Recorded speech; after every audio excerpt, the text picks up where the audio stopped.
Kozhikode പയ്യോളിയിൽ shigella report ചെയ്തു. തച്ചൻകുന്നിലെ 3 വയസ്സുകാരനാണ് രോഗബാധ സ്ഥിരീകരിക്കുന്നത്.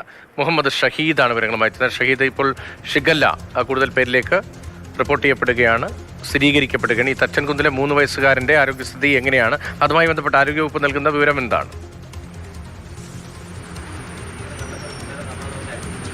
രതീഷ്, പയ്യോളി നഗരസഭയിലെ തച്ചൻകുന്നിലാണ് 3 വയസ്സുകാരനെ ഷിഗല്ല റിപ്പോർട്ട് ചെയ്തിരിക്കുന്നത്. കഴിഞ്ഞ ദിവസം ആശുപത്രിയിലായിരുന്നു. ആശുപത്രിയിൽ നിന്നും രോഗം ഭേദമായി, രോഗം ആശ്വാസം ലഭിച്ചതോടെ ഡിസ്ചാർജ് ചെയ്ത് വീട്ടിലേക്ക് എത്തിയിട്ടുണ്ട്. അങ്ങനെ ആരോഗ്യനില അപകടകരമായ അവസ്ഥയിലല്ല, അപകടനില തരണം ചെയ്ത് കുട്ടി ഇപ്പോൾ ആരോഗ്യവാനായി വീട്ടിലാണുള്ളത്. പക്ഷേ ഇപ്പോഴാണ് ഈ പോസിറ്റീവ് പരിശോധനാ ഫലം വന്നത്. അതിലാണ് ഷിഗല്ല പോസിറ്റീവ് റിപ്പോർട്ട് ചെയ്തത്. കോഴിക്കോട് ജില്ലയിൽ നേരത്തെയും ഇതുവരെ 4 പേർക്ക് ഇപ്പോൾ ഷിഗല്ല പോസിറ്റീവ് റിപ്പോർട്ട് ചെയ്തു. അതിൽ നേരത്തെ അണ്ടിക്കോട് സ്വദേശി നിള എന്ന പെൺകുട്ടി, അവൾ 6 വയസ്സുകാരി, അവൾ മരണപ്പെടുന്ന സാഹചര്യമുണ്ടായിരുന്നു.